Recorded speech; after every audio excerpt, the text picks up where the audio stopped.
250 हिताधिकारी नेलिया पंचायत कार्यालय नूतन भत्ता बंटन।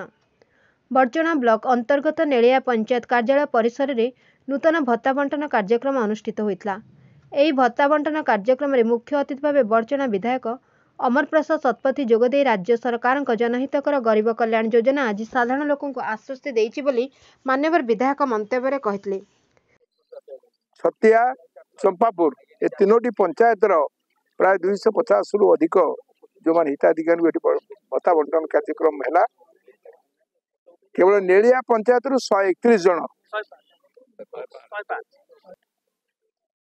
एवं 27 जन होती चंपापुर 58 होती छतियार।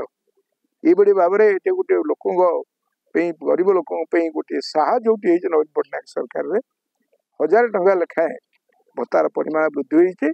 आम ब्लॉक रे 4000 भत्ता जो बढ़ी राज्य में 4 लाख आम ब्लॉक रे 4000 एवं से कार्यक्रम भितर आम रही गरीब कल्याणकारी योजना जो माननीय मुख्यमंत्री से आम समस्ते पंचायत समिति अध्यक्ष आरंभ कर जिला परिषद स्थानीय सरपंच लोकप्रतिनिधि मैंने समस्त सामिल होते। यह कार्यक्रम को नेलिया सरपंच जयंती स्वाई, छतिया समिति सभ्य दीपक साहू, नेलिया पंचायत पूर्वतन सरपंच वासुदेव स्वाई प्रमुख उपस्थित रही बंटन कार्यक्रम को परिचालना करते।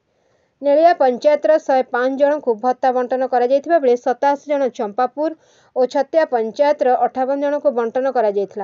सम्मानित अतिथि भाव बर्चना पंचायत समिति अध्यक्ष मिनती सेनापति, जिला परिषद अरविंद सामल, पूर्वतन आत्मार अध्यक्ष निरंजन सेनापति, पूर्वतन पंचायत समिति अध्यक्ष भाग्यधर मल्लिक, राज्य छात्र युव संपादक मनोज सामल, प्रदोष नाथ प्रमुख जोग देथिबा बेले सर्वेश्वर राउल, विपिन विश्वाल, अमरेश नंद, कपिल राउत, सरोज सिंह, श्रीकांत पाल, धीरेन्द्र नाथ, कैलाश राउत प्रमुख जोग देथिबा बेले बहु जनसाधारण जोग देथिले।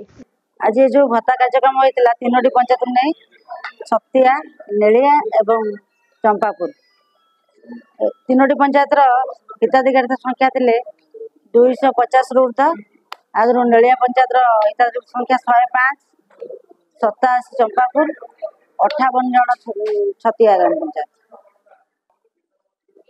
बहुत हिताधिकारी निज स्वहस्तर भत्ता बंटन करते सहित आमर अध्यक्षा मीना सेनापति महोदय थे अरविंद सामल समस्ते स्वहस्तर हिताधिकारी को मन खुशी भत्ता बंटन कर कार्यक्रम शेष कले।